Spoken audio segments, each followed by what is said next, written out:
নমস্কার বন্ধুরা, শুরু করছি শুক্রের গোচর ফল। 1 বছর পর শুক্র নিজের ঘরে, 6টি রাশির মহাসুখ মহাভোগ।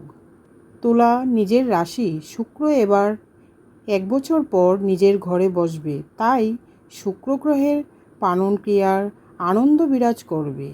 এর ফলে 6টি রাশিকে মহিমা মণ্ডিত করে তুলবে, জাগ্রত করে তুলবে 6টি রাশিকে।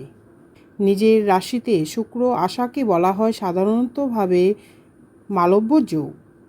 শুক্র গ্রহ জাতক জাতিকাদের এই জগৎকে ভোগ করার ক্ষমতা প্রদান করে।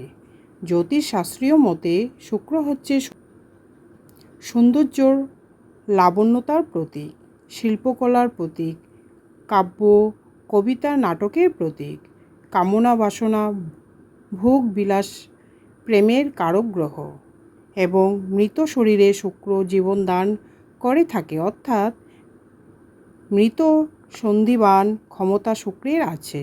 একে আবার বলা হয় দৈত্যগুরু। আগামী 18 সেপ্টেম্বরে শুক্র তুলা রাশিতে বসবেন। এবার দেখে নেওয়া যাক কারা শুক্রের আশীর্বাদ লাভ করবেন।